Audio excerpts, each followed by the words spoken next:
I am Brian, 32 years old, and my father just erased me from his life with a text message. Before I tell you about the absolute financial and legal hellstorm that followed, do me a favor. Drop a comment and let me know where you're watching from. I'd love to know who is in this corner of the internet with me. It was a Tuesday. Tuesdays are usually just paperwork days for me. I'm a forensic auditor. I spend my life looking at spreadsheets, finding the missing pennies, tracking where the money went when people try to hide it.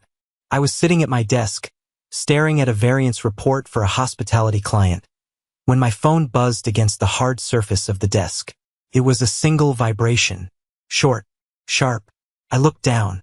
The name on the screen was Dad. I didn't smile. We hadn't been on smiling terms for a long time. I unlocked the phone. The message was stark. It didn't have a greeting. It didn't have a signature. It was just 2 sentences that ended 32 years of a father-son relationship. I disown you. All communication through my lawyer. I stared at the words. The pixels seemed to burn a little brighter than the rest of the screen. I disown you. It felt archaic, like something out of a Victorian novel, not something you text your son in 2024. But knowing my father, Arthur, he probably thought it sounded powerful.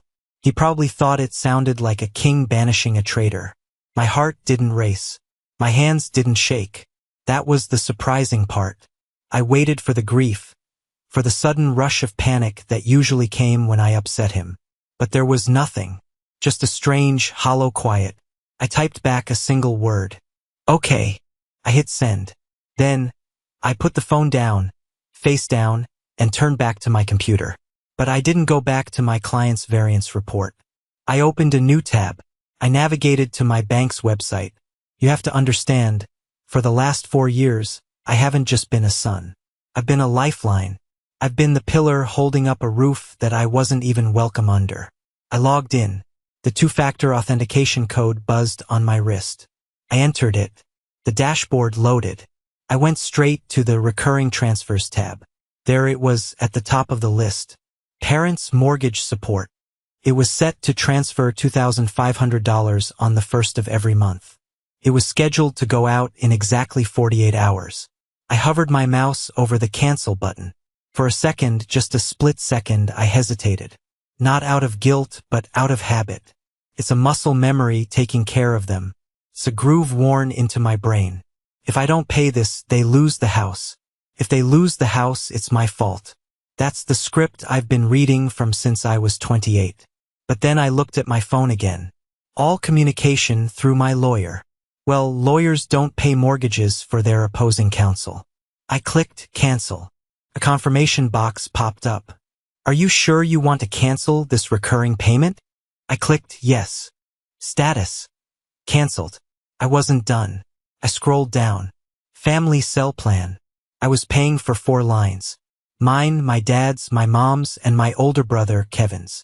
Kevin is 35. He hasn't paid a phone bill in a decade. I went into the carrier settings. I selected 3 lines. Arthur, Linda, Kevin. I clicked remove from plan. The warning text flashed. These lines will be suspended immediately unless a new payment method is added. I clicked confirm. I kept going. The business credit line. 3 years ago, my dad's supply business was struggling. He couldn't get approved for a loan. His credit was shot. He needed a cosigner. I signed. It was a $50,000 line of credit. I checked the balance. He had maxed it out to $48,000. I was technically liable for that debt, but I could freeze the card to prevent any new charges. I logged into the credit portal. I froze the card. Then, I initiated a dispute for the cosigner status, citing a severance of relationship, and sent a formal notification to the bank that I would no longer cover the minimum payments. It was a long shot to get off the hook entirely, but it would freeze the account instantly. Took me about 15 minutes. In 15 minutes, I dismantled the entire financial infrastructure of my family. I sat back in my chair. The office air conditioner hummed. I took a sip of my coffee. It was cold, but it tasted better than any coffee I'd ever had. I knew what was coming. I knew the silence wouldn't last. It lasted exactly 48 hours. Thursday morning. I was in the kitchen making toast. The sun was hitting the granite countertop. It was a peaceful morning. I had slept for 8 hours straight, which hadn't happened in years. Then the phone rang. It wasn't a text. It was a call. Mom! I watched the screen light up. I let it ring. 1, 2, 3, 4. She never called just to say hello. She only called when there was a crisis. And I knew exactly what this crisis was. The bank had just tried to pull the mortgage payment, and the well was dry. I picked up on the 5th ring. I didn't say hello. I just put the phone to my ear. Brian! Her voice was high, thin, laced with panic. It was a sound that used to make my stomach drop. Brian, are you there? I'm here, I said. My voice was calm. It sounded foreign to my own ears. The bank just called your father, she shrieked. They said the payment was rejected. Insufficient funds? Or canceled? I don't understand. It's due today, Brian. If it's not paid by 5 p.m., they're going to hit us with a late fee, and it's going to mark your father's credit. You need to fix this right now. There was no, how are you? There was no, why did this happen? Just a demand. Fix it. I took a bite of my toast. The crunch was loud in the quiet kitchen. I can't fix it, Linda, I said. There was a silence on the other end. A stunned, heavy silence. I had never called her Linda before. It was always Mom. What did you say? She whispered. I said I can't fix it. And I won't. Brian, stop playing games. She snapped, the panic turning into anger. This isn't funny. Transfer the money. Your father is furious. He's pacing around the living room, his blood pressure is going up. Do you want him to have a stroke? That was always the card she played. Dad's health. Dad's stress. I received a text on Tuesday, I said, looking at the crumbs on my plate. Dad disowned me. He said all communication goes through his lawyer. Oh, for God's sake, she scoffed. He was just mad. You know how he gets. He didn't mean it literally. Don't be so sensitive. He said all communication, I repeated. Sending money is a form of communication, Linda. Communicates that I'm still your doormat. And since I've been disowned, I don't think doormats are part of the inheritance. Inheritance? She sputtered. You're talking about money when we might lose the house? I'm talking about boundaries, I said. He told me to talk to his lawyer. So, if you want that mortgage paid, have his lawyer send a formal request to my lawyer. I'll wait. We don't have a lawyer, she screamed. Brian, please. Kevin's phone is off too. What did you do? I cut the lines, I said. I'm not paying for a 35-year-old man to browse TikTok all day anymore. You are destroying this family. She was crying now, the weaponized tears that used to work so well. After everything we did for you, we raised you. We gave you life. And I gave you $120,000. I said. We're square. I hung up. I stared at the phone. My hand was shaking slightly now. Not from fear. From adrenaline. I had finally said it. I had finally said no. But I knew this wasn't over. They wouldn't just let their ATM walk away. They were going to come for me. They were going to try to hurt me. But they didn't know that I was ready. They didn't know that I had seen the video.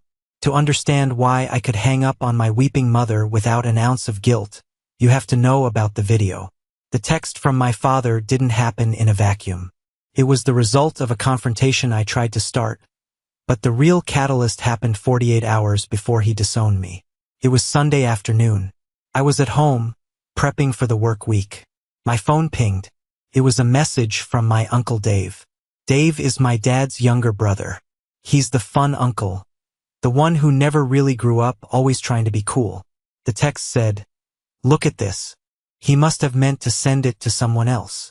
I frowned. That was cryptic. Below the text was a video file. It looked like it had been recorded on a phone. I pressed play. The video opened. It was shaky at first, panning across a room I knew better than my own apartment. It was the dining room of my parents' house. The table was set with the good china, the plates they only brought out for special guests. There was a roast in the center of the table. Wine bottles. I wasn't there. I hadn't been invited.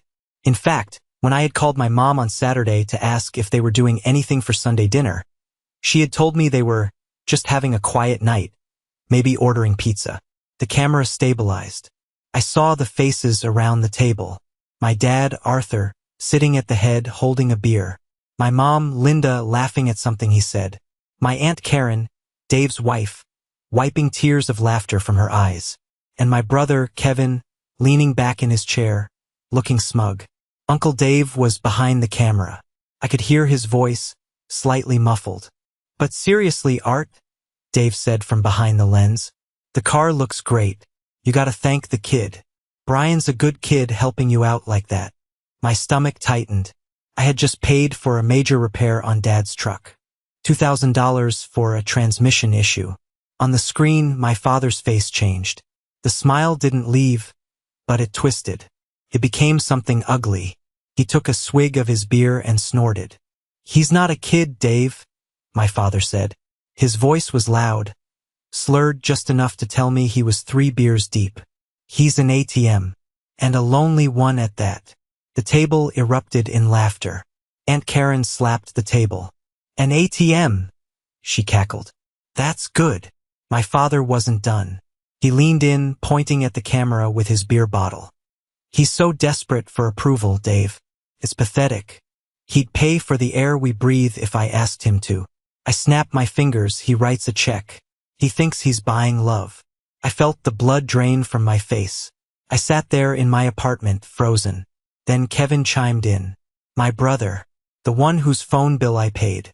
The one whose credit card debt I had cleared twice because he needed a fresh start. It's honestly sad, Kevin said, picking at his teeth. He thinks sending Dad money makes him important. Like he's the man of the house or something. But he's still just, Brian. The wallet. To the wallet. Aunt Karen raised her wine glass. To the wallet, my father roared. They clinked glasses. They drank my wine. They ate the roast bought with money I had likely transferred to Mom the week before. The video ended. I stared at the black screen. I didn't cry. I think part of me had always known. But hearing the specific words, ATM, and pathetic, it broke something. It snapped the wire that had been transmitting my empathy to them for decades. I played it again and again. I needed it to burn into my memory. I opened a spreadsheet on my laptop. I'm an auditor. When things don't add up, I make a ledger. I started typing. Date: November 2020. Event: the foreclosure scare. Amount: $120,000. Total over 4 years. I remembered that day clearly. 4 years ago, my dad's restaurant supply business had taken a nosedive. He had leveraged the house to keep it afloat. He was days away from losing it. The house I grew up in. They had called me into the living room. My mom was weeping on the sofa. My dad was looking out the window, his shoulders slumped, playing the role of the defeated patriarch perfectly. You're the only one who can help, Brian, Mom had sobbed. Kevin, well, Kevin is finding himself. But you have that good job. You're the responsible one. I can't lose this house, son, Dad had said, turning to me with tears in his eyes. It's your legacy. It's all I have. I had just gotten my promotion. I had savings. I was looking to buy my own place, but I couldn't let them be homeless. So I made a deal. I would cover the mortgage, $500 a month, until the business got back on its feet. They promised it would be 6 months, maybe a year. It had been 4 years. Every time I brought it up, Dad would get defensive. Business is tough, Brian. You don't understand the market. Or Mom would cry, are you going to kick us out? Your own parents. So I kept paying. I put my life on hold. I drove a 10-year-old Honda so they could keep the house. I stayed in a 1-bedroom apartment so they could have a 4-bedroom home. I looked at the spreadsheet. Mortgage, $120,000. Kevin's debts, $15,000. Car repairs, $8,000. Vacations for Mom's health, $10,000. Random loans, $5,000. The total was over $158,000. That was the price of my admission to this family. And according to the video, it hadn't bought me love. It hadn't even bought me respect. It had bought me the title of ATM. I realized then that it wasn't a relationship. It was a subscription service. And I was the premium subscriber who got blocked from the content. That Sunday night, after watching the video, I had texted my dad. I didn't send the video. I just asked a simple question. Dad, I need to talk about the mortgage. I'm looking to buy a house of my own this year, so we need a timeline for when you can take the payments back. That was it. That was the text that caused the explosion. He didn't reply for 2 days. He stewed. He probably talked to Kevin and Mom, working himself into a rage that I dared to try and cut off the supply. And then, on Tuesday, came the nuclear option. I disown you. He thought the threat of cutting me off emotionally would make me panic. He thought I would come running back, begging to pay his bills just to hear him say son again. He thought the silence would break me. He didn't realize that by disowning me, he had set me free. Back to Thursday. After I hung up on my mother, the digital assault began. My phone, which I had placed face up on the counter, started lighting up like a slot machine. First, it was Kevin. Text from Kevin. You're pathetic. Mom is hysterical. Dad is ruined because of you. Fix this now or I'm coming over there. I snorted. Kevin coming over? Kevin couldn't afford the gas to drive across the city. And even if he did, what was he going to do? Hit me? The last time we wrestled, I was 12 and he was 15. I'm now 6'1" and I box 3 times a week to manage my stress. Kevin's primary physical activity is reaching for the remote. Then came Aunt Karen. Text from Aunt Karen. Whatever childish game you're playing, you need to stop it immediately and apologize to your father. You are breaking your mother's heart. Ungrateful. Ungrateful. That was the word that stuck. I looked at my spreadsheet again. $158,000 worth of ungratefulness. I didn't reply to any of them. The no-contact rule was in effect. But I knew I needed to do something definitive. They were still operating under the old rules. They thought this was a tantrum. They thought I was a child locking myself in my room. They didn't realize I was the bank, and I was foreclosing on their nonsense. I sat down at my laptop. I opened my email client. I drafted a new email. My hands weren't shaking anymore. They were steady. This was work now. This was auditing. To Arthur, Linda, Kevin, Aunt Karen, Uncle Dave. But I didn't stop there. I added a few more names to the BCC line. My father was on the board of a small community medical fund. It was a prestigious thing for him. He loved the title. Treasurer. It made him feel important. The people on that board were his peers, his golf buddies, the people whose respect he craved more than anything. I added 3 of the prominent board members to the email. I knew their addresses because I had helped Dad set up his email distribution list 2 years ago. Subject: termination of financial assistance and formal acknowledgement of disownment. I started typing. To Arthur and family, per your text message on Tuesday, November 12th, stating, I disown you. All communication through my lawyer. I am writing to formally accept your terms. Effective immediately, I have ceased all financial payments associated with your household. This includes the mortgage, $2,500 per month, the family cellular plan, and the servicing of the business credit line. I paused. I needed to be clear.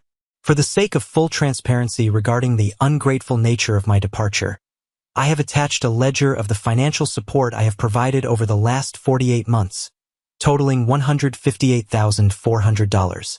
Please provide this ledger to your lawyer so they can accurately assess the financial relationship we are concluding. Then, the final nail. I have also attached a video file from a recent family gathering. While I was not invited, I believe this video provides necessary context for why I am accepting your decision to disown me with such immediacy. It clarifies my role in the family as purely financial, a role I am no longer willing to fulfill. I clicked the paperclip icon. Attachment 1, the _ledger.pdf. Attachment 2, family_dinner_atm.mp4. I looked at the screen. This wasn't just burning a bridge. This was nuking the bridge and salting the earth on both sides. If I sent this, there was no going back. The board members would see it. They would see Arthur mocking the son who supports him. They would see the financial mess he was actually in, contrary to the successful businessman image he projected.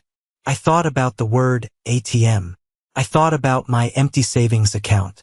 I thought about the house I hadn't bought. I clicked send. The whoosh sound of the email sending was the most satisfying sound I had ever heard. The reaction was nuclear. Took less than 20 minutes. The first call didn't come from my family. Came from my boss, Elena. "Brian?" she asked when I picked up.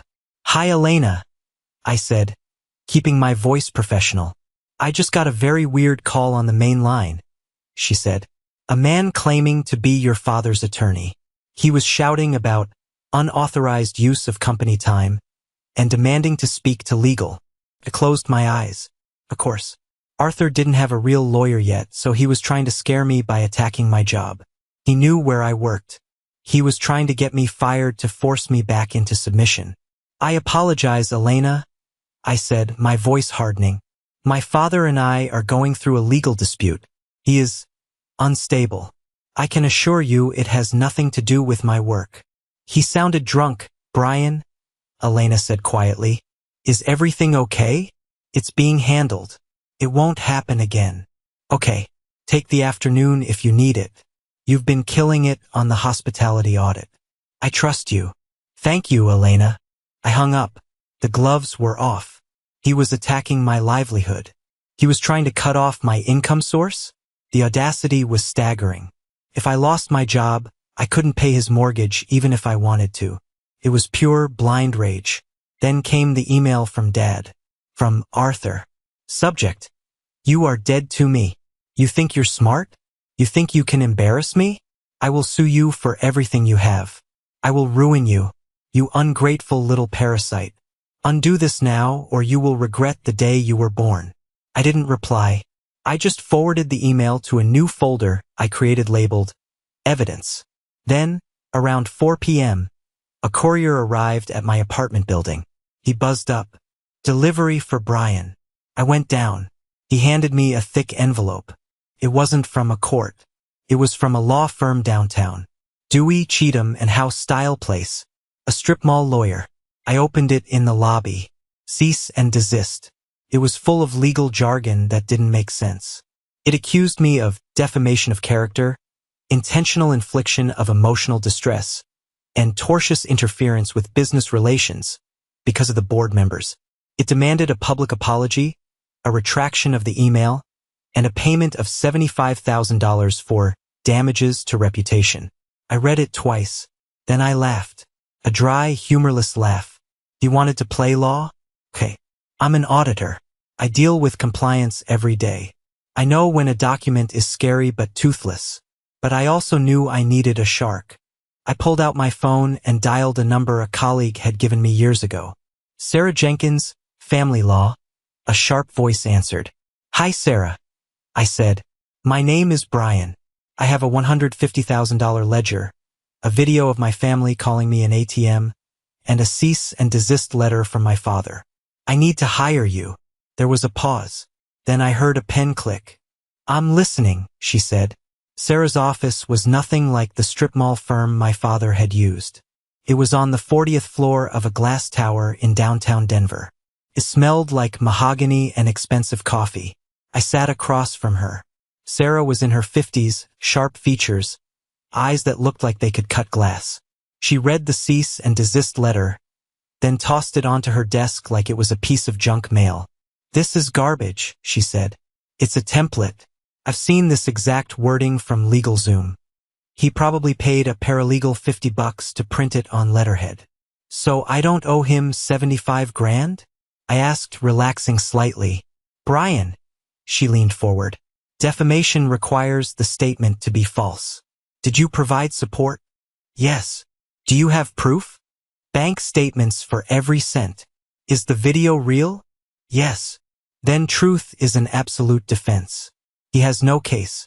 In fact," she smiled. A predatory smile that made me glad she was on my side. "We could countersue for harassment, especially since he called your employer. That's actionable." "I don't want his money," I said. "I just want him to leave me alone." I want a clean break.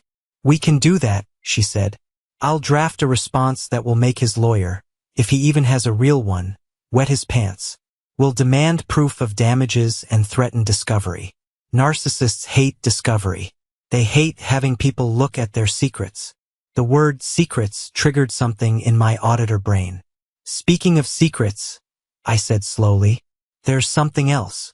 Sarah raised an eyebrow. Go on. My father manages a community medical fund, the Mrs. Higgins Fund. She's an elderly neighbor battling cancer. The community raised money for her treatments. My father is the treasurer. Okay. My father has always been sloppy with his own books. His business was failing for years, yet he always seemed to have cash for golf trips or new clubs, even when he couldn't pay the mortgage. I always assumed he was just bad with money. I leaned in. But in the cease and desist, he accused me of tortious interference with his business relations because I emailed his board members. Why was he so scared of them seeing the email? Why did he react so violently to me cutting off the money? If the business is recovering like he claims, $2,500 shouldn't cause a total meltdown. You think he's skimming, Sarah said. It wasn't a question. I think sloppy was a cover, I said. I think he's robbing Peter to pay Paul. And now that I stopped being Paul, he has to find money somewhere else. Sarah tapped her pen on the desk. If he's embezzling from a charitable fund, that's not civil court, Brian. That's prison. I know, I said. I want to see the books. You can't just look at them. You're not the auditor for that fund. No, I said. But the fund is a registered nonprofit. Their Form 990s are public record. And Mrs. Higgins, she trusts me. I used to mow her lawn. If I ask her family for permission to review the statements because of concerns, they might give them to me. Sarah looked at me for a long moment. You realize if you go down this road, you aren't just cutting ties. You are potentially sending your father to jail. I thought about the text. I disown you. I thought about the video. He's an ATM. He made his choice, I said. I'm just doing my job. I find where the money went. Okay, Sarah said. I'll handle the cease and desist. You look into the fund. But be careful. If he's desperate enough to call your boss, he's desperate enough to do worse. I left her office and went straight to work. Not my day job. My real work. I pulled the public tax filings for the Higgins Community Medical Relief Fund. On paper, it looked okay. Revenue in, grants out. But the administrative expenses line was high. Unusually high for a fund run by volunteers. I needed the bank statements. I drove to Mrs. Higgins' house. Her daughter, Emily, answered the door. She looked tired. Caregiving takes a toll. Brian? She looked surprised. I haven't seen you in ages. Hi, Emily, I said. I know this is awkward, but I need to talk to you about the fund. About my father. I didn't tell her everything. I just told her that my father and I had a falling out over finances, and I had reasons to believe his accounting might not be accurate. I offered to audit the fund for free. She hesitated. Your dad has been so helpful, Brian. He handles everything so Mom doesn't have to worry. I know, I said gently, and I hope I'm wrong. But if I'm right, your mom might be losing money she needs for chemo. Isn't it worth checking? She gave me the login. I went home and logged in. I downloaded 3 years of history. I imported the data into my forensic software. I started running the algorithms. Took me about 4 hours to find the pattern. It wasn't a sophisticated scheme. It was actually stupidly simple. That's the thing about arrogant people. They think no one is watching. There were withdrawals. Cash withdrawals. $500 here. $800 there. Labeled as petty cash or reimbursement. Then there were checks written to Consulting Services LLC. I looked up the LLC. It was registered to a P.O. box. P.O. box that I recognized. It was the same P.O. box my brother Kevin used for his online sneaker resale business that never made a dime. I cross-referenced the dates. Every time I refused a request for extra money, a withdrawal happened from the fund a few days later. November 12, 2022. I told Dad I couldn't pay for his golf fees. November 14th, 2022. $1,200 check to Consulting Services, LLC. July 4th, 2023. I told Kevin I wouldn't pay his car insurance. July 6th, 2023. $800 cash withdrawal from the fund. I sat back, feeling sick. The total wasn't just a few grand. Over 3 years, they had siphoned $60,000. $60,000. Stolen from a woman dying of cancer. I stared at the screen. My hands were cold. This wasn't just a toxic family anymore. This was a criminal enterprise. My father and my brother were predators. And I had the receipts. The next morning, I was sitting in my kitchen, the coffee bitter on my tongue. The spreadsheet was open on my laptop. $60,000. The number seemed to pulse. My phone rang. It was Sarah. I sent the response to your father's lawyer, she said. Her voice was brisk, victorious. I attached your ledger. I haven't heard back, which usually means they are scrambling. Sarah? I cut her off. My voice was hollow. It's worse than we thought. What do you mean? I ran the numbers on the Higgins fund. I found the leak. $60,000 over 3 years. Funneled to a shell company registered to my brother, Kevin. Silence on the line. Then a long exhale. Jesus. He was stealing from a cancer patient, Sarah. While taking $2,500 a month from me. He was double-dipping. He wasn't just using me as an ATM. He was using Mrs. Higgins as a piggy bank. Brian, listen to me. Sarah's tone shifted. She wasn't just my lawyer anymore. She was a strategist. This changes everything. You have a legal obligation to report this. But more importantly, this gives you the ultimate leverage. But before you pull that trigger, are you sure? Absolutely sure. I have the cash check images. I have the LLC registration. It's airtight. Okay. Then we prepare the package for the district attorney. But Brian, be prepared. If you do this, they won't just be disowned. They will be destroyed. They destroyed themselves, I said. I hung up. I was about to call Emily Higgins to tell her the bad news when my phone rang again. Unknown number. I almost didn't answer, but something told me to pick up. Hello, Brian. A female voice. Young, shaky. It's Jenny. Jenny. My cousin. Aunt Karen's daughter. We hadn't spoken much since she moved away for college 4 years ago. She was 21 now. Jenny? Is everything okay? I saw the email, she whispered. She sounded like she was crying. My mom. She's furious. She's screaming about how you're ruining the family name. I'm sorry you have to hear that, Jen. No, she said quickly. No, I'm glad you did it. I'm glad someone finally stood up to them. She paused, her breathing ragged. Brian, there's something you need to know. About your dad. My grip tightened on the phone. What is it? You know how I stayed with you guys the summer before my senior year? When you were away on business trips a lot. Yeah. Your dad. Uncle Arthur. She started to sob. He used to come into my room. He didn't touch me, not like that, but he would stand there and watch me change. And he would say things, gross things, about how much I was worth, about how a pretty girl like me could earn her keep. I felt the bile rise in my throat. Jenny, did you tell anyone? I told my mom, she cried. I told Mom, and she slapped me. She told me I was a liar. She said Uncle Arthur was a good man who was helping pay for my tuition, and if I said a word, I would be the one ruining the family. She said I misunderstood him. The video flashed in my mind. Aunt Karen laughing. To the wallet. She knew. She knew her brother-in-law was a predator, and she covered for him because he was helping out. Money. It was always about money. I'm so sorry, Jenny, I said, my voice shaking with rage. I am so sorry. I just wanted you to know. She sniffled. You're not the bad guy, Brian. They are. They're monsters. I hung up. I sat there for a long time. The anger I felt before was hot. This was cold. This was glacial. Then one more call. This day was a parade of ghosts. It was Dana. My mom's old best friend. They hadn't spoken in years. Brian, honey. Dana's voice was warm, motherly. I heard what's happening. Your cousin Natalie forwarded me the email chain. Hi, Dana. I want you to know something, she said. Your mother called me. She's playing the victim as usual.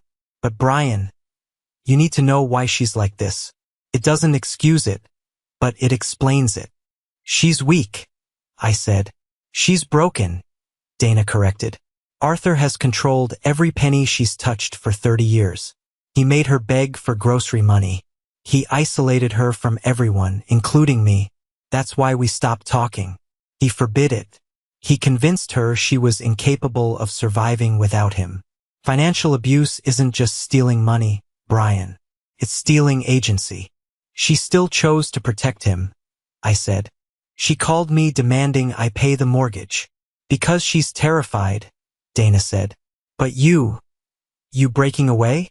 That's the first crack in the wall. You did what she never could. Be proud of that. I ended the call. I looked at my evidence folder. 1. The ledger, $158,000 financial abuse. 2. The video, emotional abuse. 3. The Higgins audit, embezzlement/fraud. 4. Jenny's testimony, sexual harassment/child endangerment. I wasn't just an auditor anymore. I was the prosecutor. I called Emily Higgins. Emily, I said, I need you to come over and bring your lawyer. I found the money. When I showed Emily and her attorney the flow of funds to Kevin's shell company, Emily broke down. Not sad tears, angry tears. He came to my house, she spat. Arthur sat in my living room, drank my coffee, and held my mother's hand while she was getting chemo, telling her the fund was stable, and he was stealing from her. Her lawyer, a stern man named Mr. Henderson, looked at the documents. This is a Class 3 felony. Theft over $20,000. Plus conspiracy. Plus elder abuse enhancements. We're filing, Emily said. Today. Do it, I said. And name Kevin. He cashed the checks. That evening, I sat in my apartment. The sun was setting, casting long shadows across the floor. I felt exhausted, drained to my very core. But the silence in the apartment wasn't heavy anymore. Felt clean. I had launched the missiles. Now I just had to watch the impact. And the first impact came from the most unexpected place. Stupidity. The thing about narcissists is that they always believe they can talk their way out of anything. They believe their own narrative so intensely that they think reality will bend to fit it. Kevin was the first to crack. It was 2 days after Emily filed the police report. The rumors were starting to swirl in our small hometown. People were talking about the mismanagement of the Higgins fund. Kevin, in a move of pure golden child panic, decided to control the narrative. I was at work when Mark, my buddy, texted me, "Dude, check Facebook. Now." I logged in. There it was. A status update from Kevin. It was an essay. "I can't believe I have to address this," it began. "My brother Brian is a bitter, jealous person. He has always been jealous of the bond one have with Dad. Now, he is spreading lies to destroy our family." I scrolled down. It got better. "He claims money is missing from the Higgins fund. Well, guess what? Brian is an auditor. He had access to the books. He's the one who knows how to move numbers around. He is framing our father to cover his own tracks because he's broke and Dad cut him off. The $60,000 wasn't stolen. It was management fees, and Brian is trying to twist it." My jaw dropped. He had just done 3 things in one post. 1.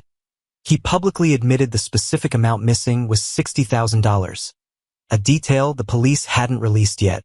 2. He admitted he knew about the management fees, confessing to conspiracy. 3. He tried to blame me, despite me having zero access to the accounts until 48 hours ago. I screenshotted it. I sent it to Sarah and Mr. Henderson. Sarah texted back immediately, "Did he really just confess to knowledge of the funds on a public forum?" He just handed the prosecution a conviction wrapped in a bow. The comment section on the post wasn't going the way Kevin hoped. "Wait, Management fees for a charity? Kevin, didn't you just buy a new dirt bike? Brian is an auditor. Doesn't that mean he knows how to catch theft? Kevin deleted the post an hour later, but the internet is forever. The screenshot was already in the police file. The confrontation I had been waiting for my entire life didn't happen with a bang. It happened with a desperate knock. It was Friday night, a week since the first text. I heard a knock at my door, not the pounding of an angry man, a weak, hesitant rapping. I looked through the peephole. It was Arthur. He looked small. The man who had loomed over my childhood like a giant. The man whose voice made the floorboards shake. Looked shrunken. He was unshaven. His eyes were red-rimmed. He was wearing a wrinkled polo shirt. I opened the door, but I left the chain on. "What do you want?" I asked. "Brian." His voice cracked. He looked up at me, and for the first time in my life, I saw fear in his eyes. Real primal fear. "Please, let me in." "No. The police called," he stammered. "They want to interview me tomorrow. About the Higgins Fund. They're talking about fraud, Brian. Felony fraud." "I know," I said. "I gave them the ledger." He flinched as if I'd slapped him. You gave it to them? Your own father. You disowned me, remember?" I said. "I'm not your son. I'm just the auditor." "Brian, please." He was wringing his hands now. It was a pathetic sight. "You can fix this. You can tell them it was a mistake. Tell them you authorized the transfers. You can say it was a loan. I'll pay it back. I just need time." He was asking me to go to jail for him. He was asking me to destroy my career, my life, to save him from the consequences of his own greed. Even now, at the end, he thought I was the sacrifice. "You stole from a dying woman, Arthur," I said, "and you used Kevin to do it." "He needed the money," he shouted, a flash of the old anger returning. "He's your brother." He was struggling. What was I supposed to do? Let him fail? "Yes," I shouted back. "Yes, you let him fail. Instead, you robbed a cancer patient and tried to bleed me dry. I need a lawyer," he whimpered, the anger fading back to desperation. "A real criminal lawyer. They want a $25,000 retainer. Brian, I don't have it. Please, just this once. I'll never ask again. Be my son one last time." I looked at him, the man who called me an ATM, the man who laughed while his brother mocked me, the man who watched his niece get harassed and did nothing. I reached into the pocket of my hoodie. I pulled out a folded piece of paper. "I have something for you," I said. His eyes lit up. He thought it was a check. He reached through the crack in the door. I handed him the paper. He unfolded it.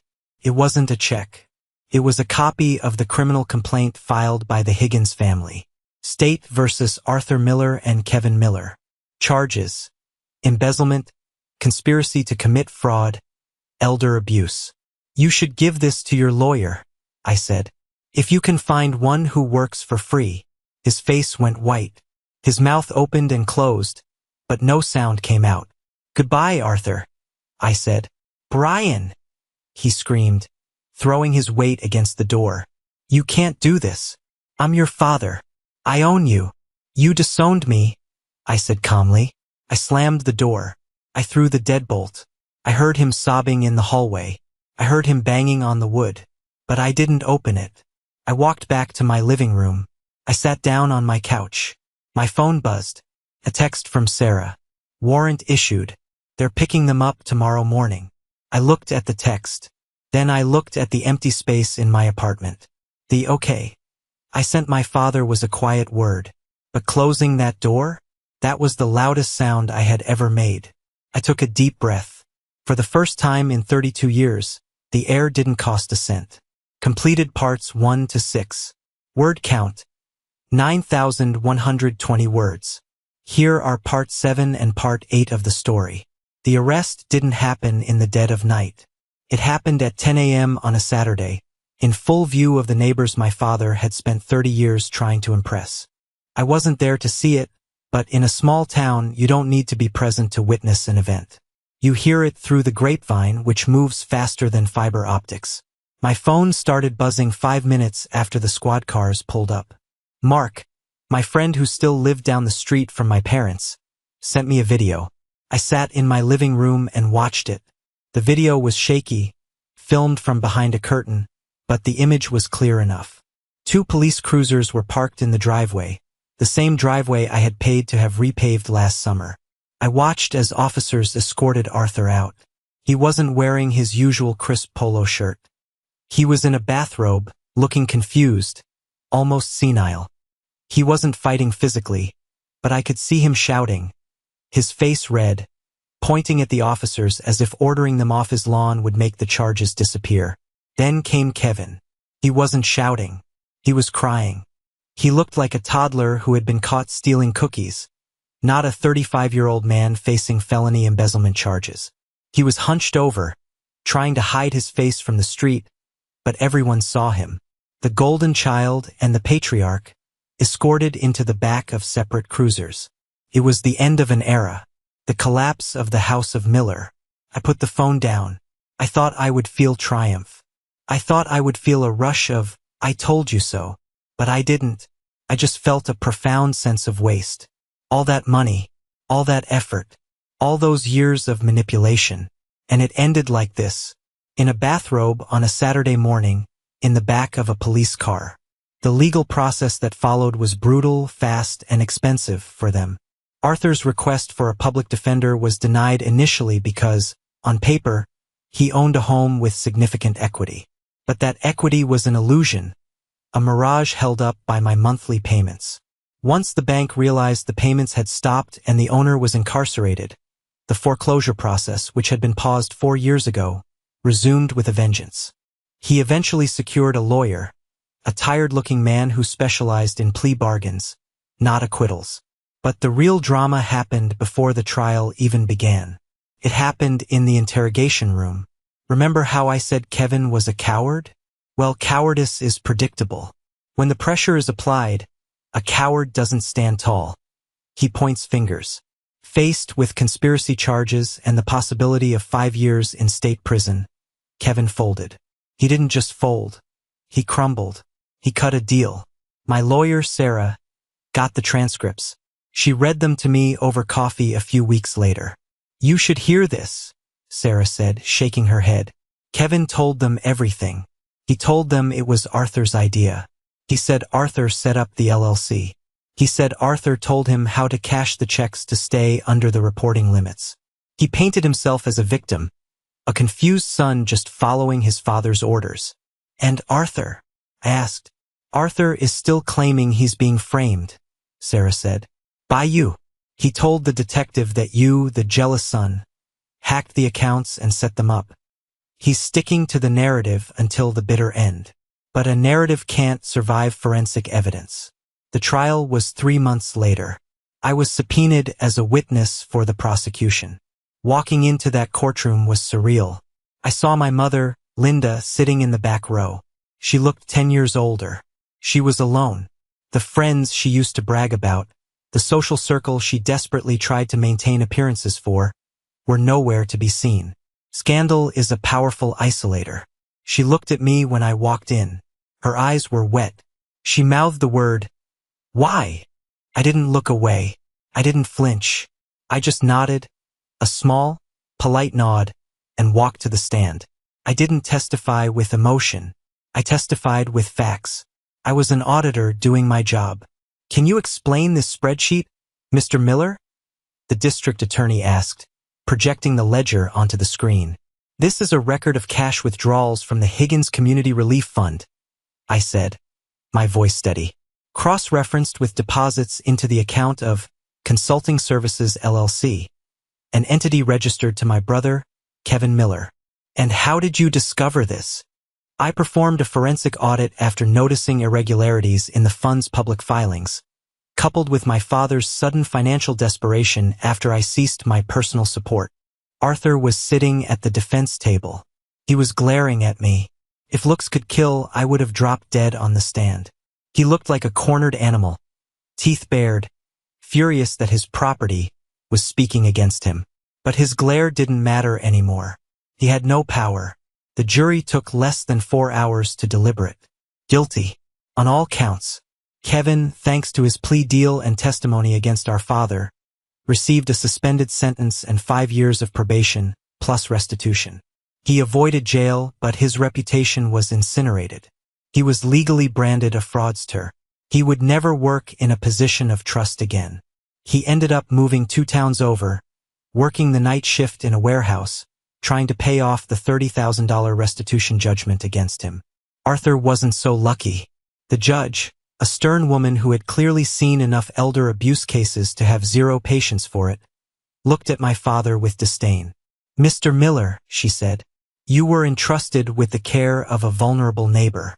You used that trust to fund your own lifestyle while your son was already supporting you. Your lack of remorse is staggering."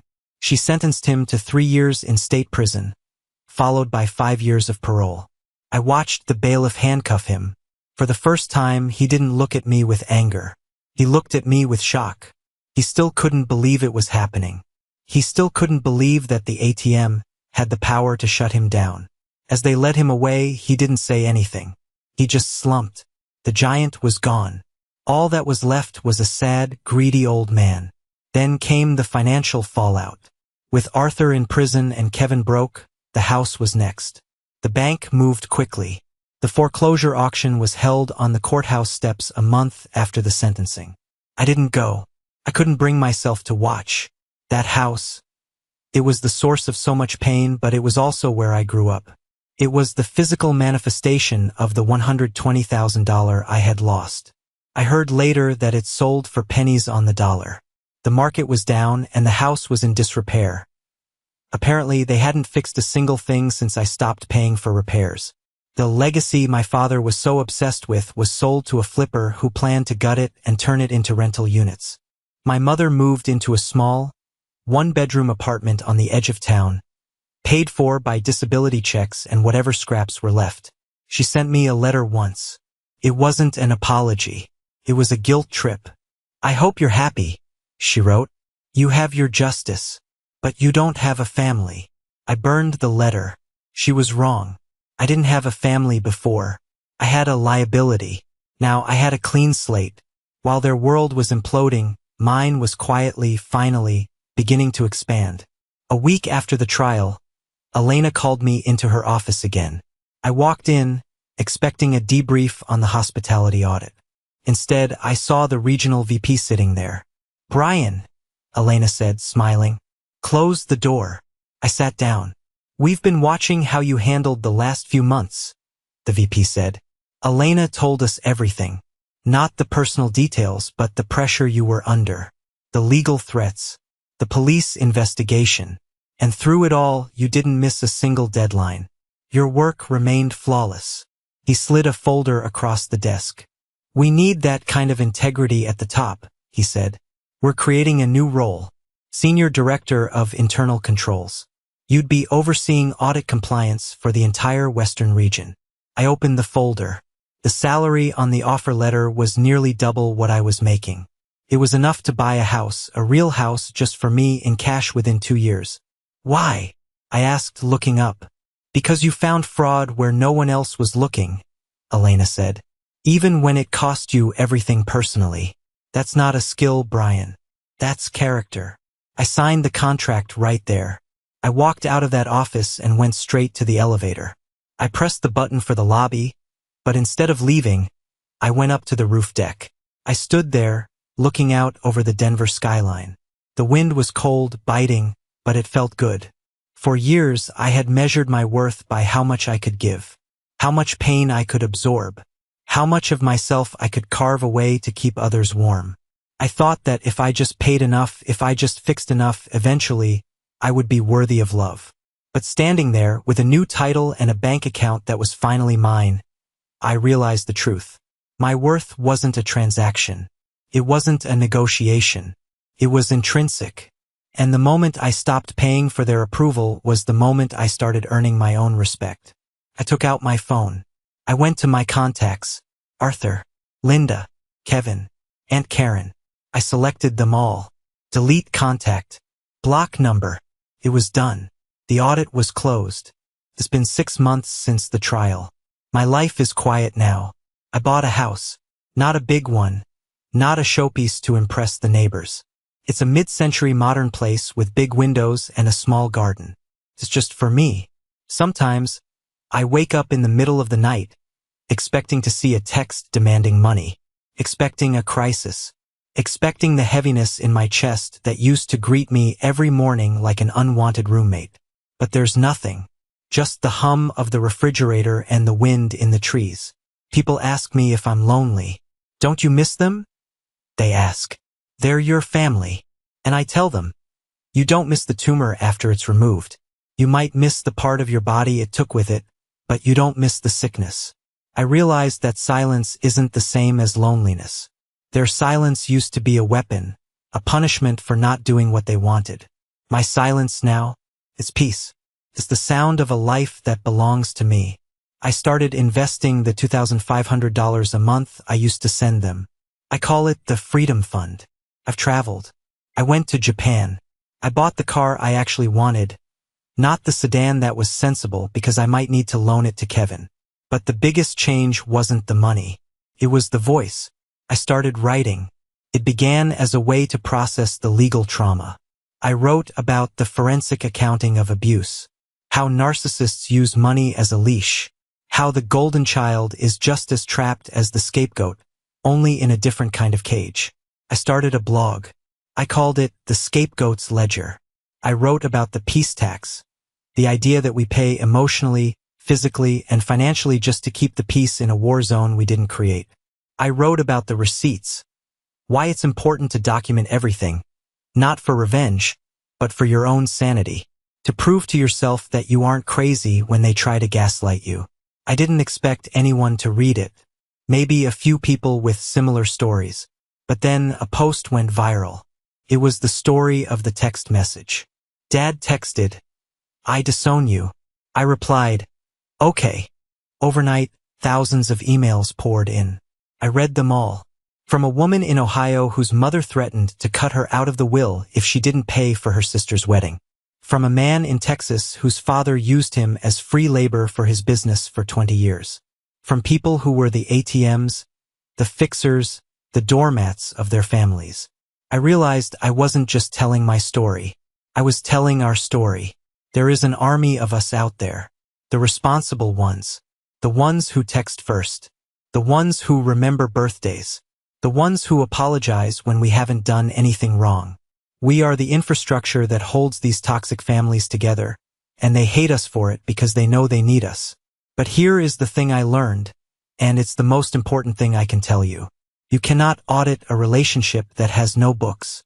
You cannot balance a ledger with people who think they are entitled to your bankruptcy. Stopping the payments wasn't just about the money. It was about reclaiming my reality.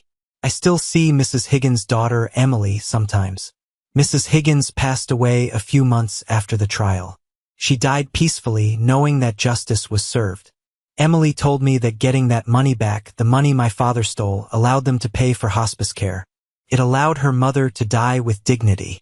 That is the only legacy from this mess that matters. I walked past the old house the other day. I don't know why. Maybe I just wanted to see it one last time. It was being renovated. Dumpsters in the driveway. The old oak tree where Kevin and I used to play had been cut down. I stood on the sidewalk. I tried to summon a feeling of nostalgia. I tried to remember a Christmas, a birthday, a moment of pure, unadulterated love. Couldn't. All I could remember was the anxiety, the walking on eggshells, the feeling of reaching into my pocket. I turned around and walked back to my car. I didn't look back. I drove home to my quiet house. I made dinner, a steak, cooked exactly how I like it, not how my father liked it. I poured a glass of wine. I sat on my patio and opened my laptop. I had a new blog post to write. The title was, "The Cost of Admission is Too High." I typed the first sentence.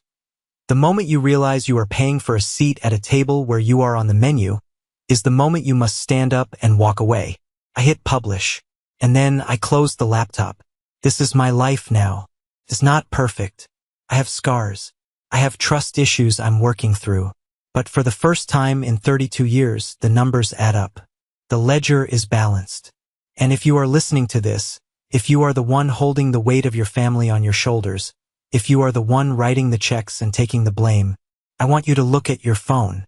I want you to look at that contact that makes your stomach turn every time it lights up. And I want you to know that no is a complete sentence. You don't have to wait for them to disown you. You can fire them first. You are not an ATM. You are not a retirement plan. You are not a punching bag. You are the CEO of your own life. And it's time to audit the staff. This is the moment that changed everything for me, when I finally took back control of my narrative. It wasn't easy, and God knows it wasn't pretty, but it was necessary. Thank you for being patient and walking this road with me. You are amazing. Please, help me out by liking this video and commenting the number 1 below.